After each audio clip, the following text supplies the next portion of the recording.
जेव्हापासून म्हणजे असं आहे की मम्मी म्हणती तुझा कॉल आला की मला कायम डोक्याला टेन्शन राहायचं. तर नमस्कार मित्रांनो, आता मी खूप खुश आहे कारण मी दाखवते आज आम्ही आमच्या पैशांचं म्हणजे स्वतःच्या जीवावरती मी आणि माझ्या बहिणीने काहीतरी खरेदी केलंय आणि ते तुम्ही शेवटपर्यंत नक्की बघत राहा आणि त्यामागची स्टोरी मी सगळी तुम्हाला सांगणार आहे. त्याच्यामुळे तुम्ही हा ब्लॉग शेवटपर्यंत नक्की बघा. आता आम्ही चाललो होतो संगमनेरला आणि बघा आज आमच्याकडे खूप पाऊस झाला सकाळी सकाळी आणि रात्रभर कंटिन्यू पाऊस चालू होता.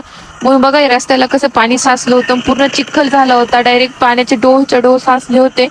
आणि असं की एखादी गाडी जर सटकून पडली तर लय महागात पडेल. त्यानंतर आम्ही पोहोचलो चिखलीला आणि चिखली म्हणजे ही बघा आमची शाळा आणि हे चिखली गाव म्हणजे आम्ही 10वी पर्यंत शाळा इथे शिकलो, खूप चांगली शाळा इथे.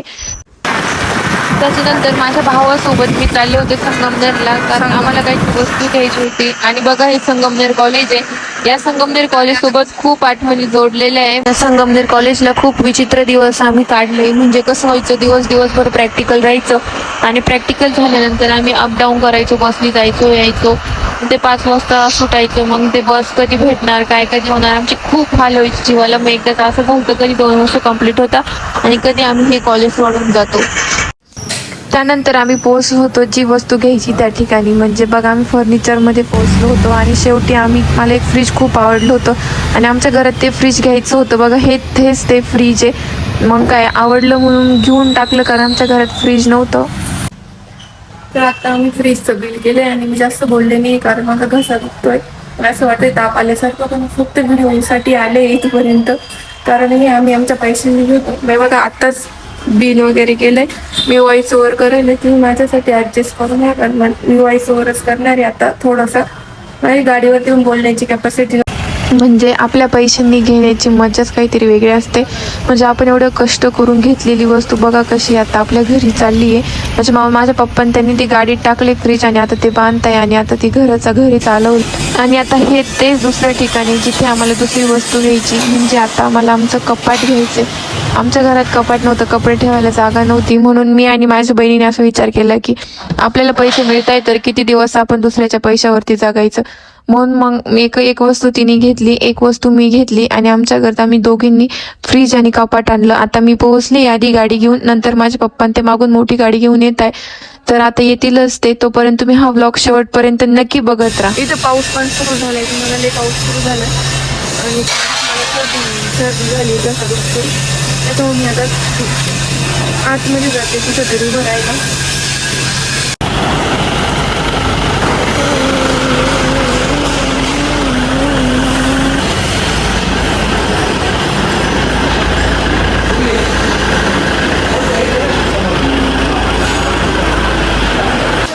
हेच ते कपाट आहे जे की आम्हाला घ्यायचंय म्हणून. आणि तुम्ही बघा किती सुंदर कपाट आहे आणि खूप सुंदर. म्हणजे आम्हाला कपडे ठेवायलाच काही नव्हतं म्हणून आम्ही हे कपाट घेतलं आणि खूप छान भेटलं. इथे बघा खूप सारे कपाट आहे, पण मला तीच डिझाईन खूप आवडली होती म्हणून आम्ही तीच डिझाईन घेतली. इकडे तर नमस्कार मित्रांनो, मी आले. तुम्ही माझ्या केस ते बघू शकता, मी पूर्ण जाम झाले कारण पाऊस आला होता आणि मी रेनकोट घालून आले. आणि मी कसे आले मला माहिती, मला पूर्ण जाम झाले, मी हातपाय दुखाय तरी. आणि मग माझ्या बहिणीनं माळ घातली का कावळी झाली. आधी माझा भाऊ आजारी झाला, 2 दिवसांनी माझी बहीण आजारी झाली आणि आता माझा नंबर आहे वाटतं. असं गोळ्यान ते आणले, बघू डॉक्टरकडे तर नाही गेले अजून.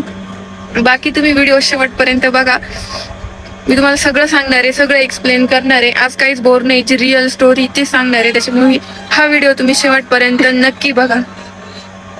तर आता दोन्ही वस्तू घेऊन गाडी घरी आली होती. तर नमस्कार ही आमची गाडी आली आता, मग मी दाखवते बघा.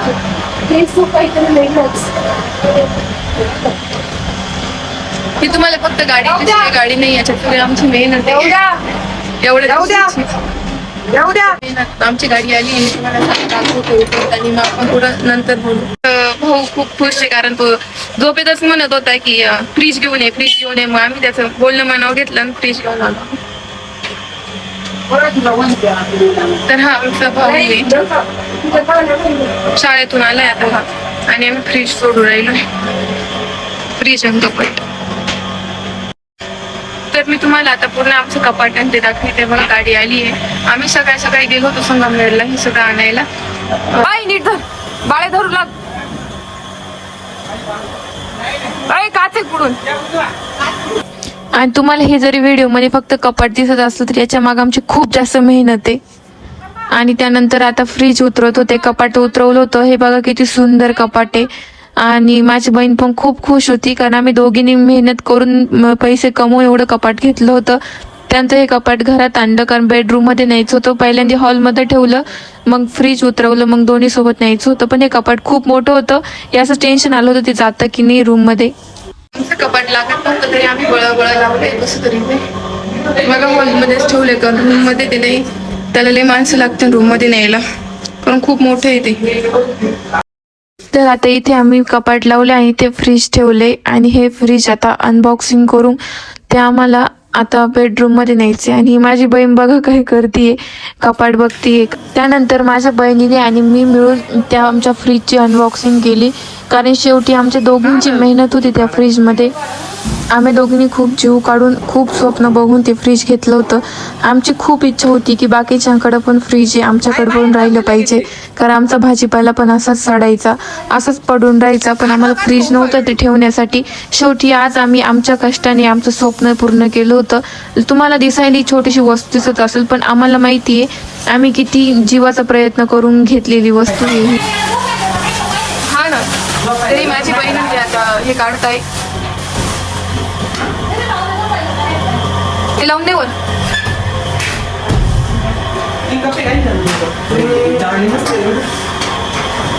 जाईल. कसं वाटतंय तुला कपाट घेतलंय आम्ही तर? भारी. हा, फ्रीज कसं आहे? भारी. अरे वा. तर माझी मम्मी कपाट पाहते आता बघा, तिला लय आवडलं. मम्मी तुला कसं वाटतंय कपाट पाहून? छान वाटतंय. आम्हाला कपडे ठेवायला काही नव्हतं, आता आम्ही कपाट घेतल्याने फ्रीज आहे. अरे वा, भाऊ बाजू आहे ना, मम्मीची रिॲक्शन तर पाहू दे मला. पाय काढ काढ काढ काढ काढ रे, अख्खा काढ. कशी डोकून पाहते पा मम्मी. आणि खाली पाय. चल माझी मम्मी पहा कशी पाहतीये. म्हणून तर मोठं तर मला आवडलं, मला मोठंच लागत होतं. त्यात पण आम्ही 5 स्टार फ्रीज घेतलंय.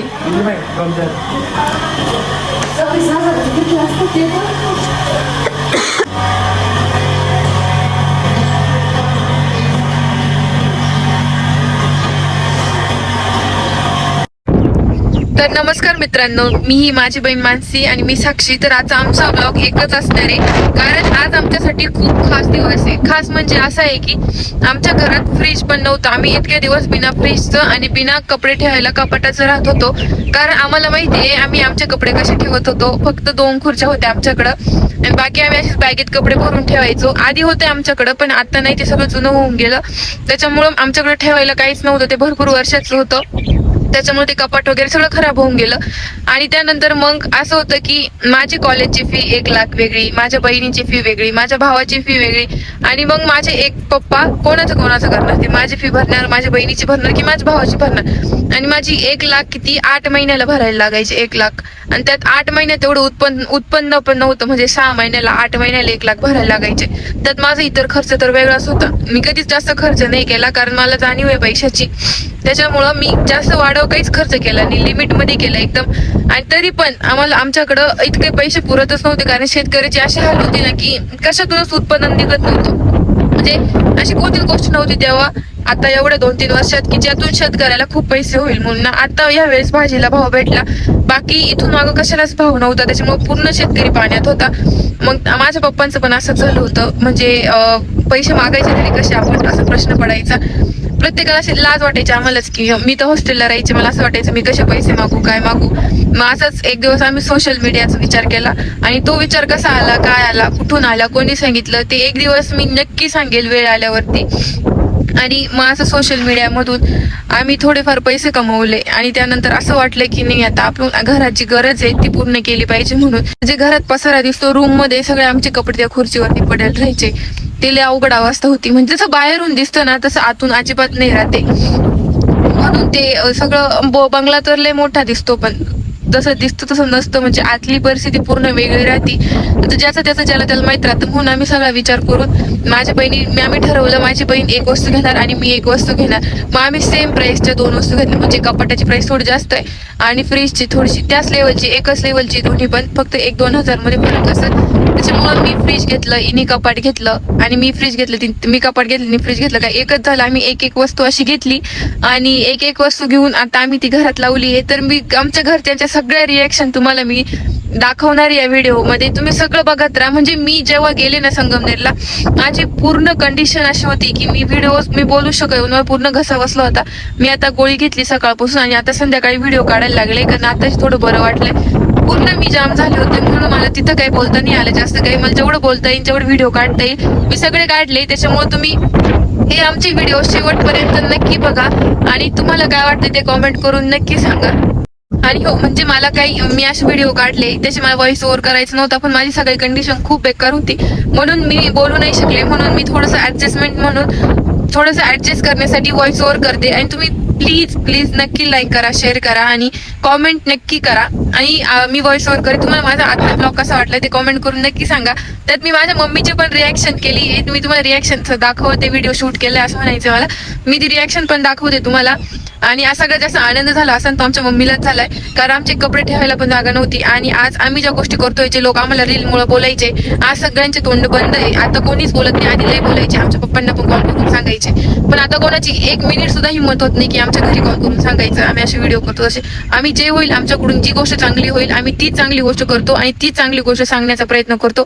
आम्ही त्यात एक्स्ट्रा खोटं काहीच बोलत नाही. जी रियालिटी आहे तीच सांगतो आणि कसलाही ऍटिट्यूड वगैरे काही नाही. आपलं जे साधं आहे तेच फक्त आम्ही दाखवतो. म्हणजे आज आमच्यावरती देवाची एवढी कृपा आहे. आपण जेवढं चांगलं राहू ना तेवढं देव आपली साथ देतो. देव असतो म्हणजे आपण फक्त चांगलं पाहिजे. माणूस जर चांगला असला ना सगळं चांगलं होतं. याच गोष्टी होत्या आम्ही चालतो. आज आम्ही जे काही आहे ते फक्त देवामुळे, आणि अजून आम्ही जे काही पुढे जाणार आहे ते फक्त देवामुळेच जाणार आहे. देवाची कृपा असली तर सगळं काही होईल. आज आम्ही फक्त एक फ्रीज आणि एक कपाट घेतलंय, ते पण आमच्यासाठी खूप आहे, कारण इतकं घेणं आणि सोपं नाहीये. त्याला खूप पैसे लागतात आणि ते पैसे घेणं पण शक्य नाहीये म्हणजे सोपं नाहीये. तर आम्ही देवाकडे आभार मानतो की देवाने आम्हाला असं काहीतरी दिलंय, काहीतरी करायची अक्कल दिली, कसं करायचं, काय करायचं. त्याच्यामुळे बस फक्त मनाने चांगलं राहा, वागणूक चांगली ठेवा. आपले कर्म जर चांगले असेल तर सगळं चांगलं होतं. यावरती विश्वास ठेवायचा आणि आयुष्यात पुढे जायचं. तर मित्रांनो, एवढं कमी वयामध्ये एवढं कमावणं आणि एवढं जबाबदारी पार पाडणं हे असं कुणाचंही काम नसतं. आम्ही प्रयत्न खूप मनापासून केले म्हणून आम्हाला हे यश भेटलंय. आणि आम्हाला पण आमचा अभिमान वाटतोय की एवढ्या कमी वयामध्ये, म्हणजे अजून आमचं एज शिकायचं आहे, पण मग त्याच वयामध्ये आम्ही आमच्या स्वतःच्याच पैशाने घरात एक वस्तू घेतली आहे. त्याच्यासारखं नवल काहीच नाही. आणि आमच्या घरचे पण खूप खुश आहे आणि आम्ही पण खूप खुश आहे. मला काय जास्त काय बोलता येईना. बस. नमस्कार मित्रांनो, तुम्हाला माहिती आहे का, तुम्ही आयुष्यात खूप मनापासून प्रयत्न करा, एक सुद्धा प्रयत्न वाया जात नाही. म्हणजे असं आहे की देव कायम आपल्या सोबत असतो. फक्त आपले कर्म चांगले ठेवायचे, आपले विचार चांगले ठेवायचे, सगळं चांगलं होतं. म्हणजे आता आम्हाला असं इतकं भारी वाटतंय, तुम्हाला सांगते. म्हणजे की असं व्हायचं की आम्ही काही गोष्टी जर ठेवायच्या असल्या आम्हाला फ्रीजमध्ये वगैरे, तर आम्हाला शेजारी ठेवायला लागायचं आणि अशी कंडिशन होती. मग असं वाटायचं म्हणजे जसं दिसतं तसं अजिबात नसतं, त्याच्या मागं खूप काही गोष्टी असतात. त्या सगळ्या गोष्टी मी तुम्हाला सांगाल, म्हणजे खूप काही आहे सांगायला, पण मी काही गोष्टी नाही सांगू शकत आणि काही मी 100% सांगाल. म्हणजे जे काही होतं जुनं ते झालं, पण आता नवीन जेव्हा आम्ही सगळं हे झालं, आमच्याकडे फ्रीज नव्हतं, कपाट नव्हतं, काही नव्हतं. आता आम्ही ते घेतलंय, पण इन फ्युचर आम्ही अजून काही गोष्टी घेऊ, सगळं सेटल करू. म्हणजे आपलं असं आहे की आपले आई बाप आपल्याला खूप दिवस सांभाळतात, पण थोडं लवकर आपण जर आपल्या स्वतःच्या कमाईचं असं घरात आणलं ना, तो त्यांना जो होणारा आनंद आहे ना, तो खूप खूप भारी असतो. म्हणजे आता त्यांना कळून जातं ना की नाही, आमच्या नंतर सांभाळायला कोणीतरी आहे, कोणीतरी कमवू शकतं. मग त्यांच्या डोक्यावरचं टेन्शन कमी होतं. माझं असं व्हायचं की मी नाशिकला राहायचे आणि मग नाशिकला असल्यामुळं ते असं व्हायचं की मला कायम हॉस्टेलला पैसे भरायला लागायचे. मग ते काय करायचे, आमच्या हॉस्टेलला फी होती 80,000 किंवा आधी होती 70,000, आता 80 झाली. असं 4 महिन्याला राहायची 35. त्यात शनिवार रविवार जेवण नसायचं. मग मी कायम 4 महिने झाले का लगेच पैसे भरायचे. 35,000 तेवढं उत्पादन पण नव्हतं होत. म्हणजे एवढे भरायचे, कसं लय टेन्शन यायचं त्यांच्या डोक्याला. पण जेव्हापासून म्हणजे असं आहे की मम्मी म्हणती तुझा कॉल आला की मला कायम डोक्याला टेन्शन राहायचं, आता किती पैसे भरायचे, आता किती पैसे लागणार. पण जेव्हापासून सोशल मीडिया आम्ही चालू केलंय ना, पण जेव्हापासून आम्ही सोशल मीडिया चालू केलंय ना, आम्हाला खूप दिवसात खूप प्रेम मिळालं. कारण माझा कायम एकाच गोष्टीवरती विश्वास आहे. मला खूप जण वाईट बोलले, म्हणजे काही इतकं मला असं काही लोक आहे की जे कायम मला टार्गेट करता, ते सुद्धा खूप काय बोलायचे माहिती. ही काय सारखं अजून पण बोलताय, मी जेव्हा व्हिडिओ अपलोड करत असते, काही करत असते, काय सारखं उठायचं मोबाईल पाहायचा, मी काहीतरी करते मोबाईलमध्ये, मला माहिती. मी त्यांना फक्त, मला खूप काही लोक बोलले, मी एकच गोष्ट बोलत राहिले, देव बघतोय वरचा अजून पण बघतोय. ज्याचे त्याचे कर्म ज्याला त्याला रिटर्न भेटणारच आहे. याच्यावरती मला खूप जास्त विश्वास आहे. ज्याचे त्याचे कर्म ज्याला त्याला रिटर्न भेटणारच आहे. म्हणून आज आम्ही काहीतरी सुरुवात केली. थोड्या दिवसात देवाने आम्हाला एवढं यश दिलं, म्हणजे आज जी मी माझी फी भरली आहे कॉलेजची, ती माझ्या स्वतःच्या पैशावरती भरली. आणि घरून 1 रुपया सुद्धा नाही घेतला. म्हणजे माझ्या घरच्यांना पण या गोष्टीचा लय आनंद आहे की ह्या वेळेस त्यांच्या डोक्याला थोडं सुद्धा टेन्शन नाही भेटलं. आणि खरं लिटरली सांगायचं झालं तर माझ्या मागच्या वेळेस जे पैसे आहे ना हॉस्टेलचे, ते उचलून भरलेले, आपलं याच्यातून कर्ज काढून भरले, ते दर महिन्याला त्याचा हप्ता होता. आणि ते लय वाईट वाटायचं की नाही असे पैसे भरताय म्हणून. आणि माझ्या मनात काय एवढंच होतं की नाही, आपण कसे लवकरात लवकर पैसे कमावता येईल, कसं काय करता येईल, लय इच्छा होती. आणि लहानपणापासून लय आवड होती मला या गोष्टीची. म्हणजे मी काय करायचे, मेकअप करायचे, फोटो काढायचे, आणि पप्पांच्या मोबाईल मी फोटो राहायचे. मला या गोष्टीची पहिल्यापासूनच लय आवड होती. म्हणून मग तीच आवड जपायचं असं जपली. आणि एकदम आपण जे खरं आहे ना तेच राहायचं. आम्हाला ऍडव्हान्स राहायला अजिबात नाही आवडत. आपण जितकं चांगलं आहे ना, म्हणजे आम्हाला कोणी वाईट जरी कॉमेंट केली ना, आम्ही त्याला प्रेमाने रिप्लाय देणार इथले. आम्ही कधीच कोणाला वाईट बोलती नाही.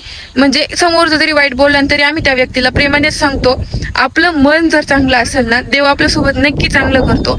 तो अशी वेळ आणतो की आपल्याला आधी खूप काही सहन करायला लागेल. मी तर म्हणजे जी गोष्ट काही लोकांकडून होती अशी, म्हणजे ते काय करतात, लवकर घर बांधायचं नादात इकडून तिकडून कर्ज काढता, घर बांधता. मग शो ऑफ करणं हे अजिबात गरजेचं नाहीये. मी तर म्हणते एक छोटीशी झोपडीत करायना, आपण मातीच्या घरात करायना. जोपर्यंत आपली पुढची प्लॅनिंग, आपला घराचा पैसा किंवा उरत नाही ना, कर्ज काढायचंच नाही. त्याच्यामुळं लई काही सहन करावं लागतं. आणि आमच्या घरच्यांनी खूप काही सहन करेल याच्यासाठी. आम्ही सगळं पाहिले की त्यांनी कसे पैसे भरेले, काय भरेले. म्हणजे आम्हाला त्या गोष्टीची लई किंमत आहे. त्याच्यामुळे आम्ही कधीच कुठं पैसा उडवत नाही. आणि एकदम आम्ही सगळं खूप चांगल्या पद्धतीने करतो, एकदम मनापासून करतो. आम्ही खूप काही बघेले, म्हणून आज कायम देव आमच्या सोबत आहे. आम्ही थोड्याच दिवसात एवढे फॉलोअर्स कमावले, म्हणजे आम्ही विचार पण केला नव्हता कधी. आम्ही तर म्हणतो लवकर 10,000 होते का नाही, इतक्या 10,000 झाले 10-15 दिवसात सुरू केल्यावरती. एवढं लवकर आम्हाला यश भेटलं ना, सगळी देवाची कृपा आहे. म्हणजे मी खूप प्रयत्न केला की तुम्हाला आज समोर न बोलता मी जिथं गेले तिथल्या गोष्टी तुम्हाला तिथं बोलवून सांगायच्या, पण मला पूर्ण घसा बसवून होते, शक्य नाही झालं. म्हणून तुम्ही यावेळेस ऍडजस्ट करून घ्या. तुम्ही फक्त माझ्या याच्यातल्या भावना समजून घ्या, बस. याच्यापेक्षा जास्त काहीच नाही लागत. आणि आपल्या आईबापाची इच्छा पूर्ण करा, आपली इच्छा पूर्ण करा, स्वतःसाठी जागा. फक्त लोकांकडे लक्ष देऊ नका. लोक काय बोलता, काहीतरी एवढी वस्तू घेतली आणि त्याचं एवढं मोठं काहीतरी हे करून सांगतोय, पण त्या एवढ्या गोष्टी मागं खूप काही लपलेले. म्हणजे कितीतरी काय. मी तर नाशिक वरून शनिवार रविवार येते, इथं व्हिडिओ काढून जाते, मग परत कॉलेजला जाते. मला सगळं माहिती आहे मी कसं ऍडजस्टमेंट करते. फक्त व्हिडिओसाठी माझी आवड आहे, ती गोष्ट मला ती जपायची, मला ती कन्सिस्टन्सी ठेवायची आहे म्हणून. आणि मला त्या व्हिडिओतून खूप काही सांगायचं आहे. माझ्या डोक्यात खूप विचार आहे, पण कधी काय होतं, मला टाइम नाही भेटत. माझं कॉलेज इंजिनिअरिंगचं एकदा पूर्ण लक्ष द्यायला लागतं. कॉलेज वेगळं, इकडे मी ब्लॉगिंग करते ते वेगळं. तरी पण मी सगळं मॅनेज करून सगळं करते. ही फक्त देवाची कृपा आहे. मी असंच पुढं करत राहील.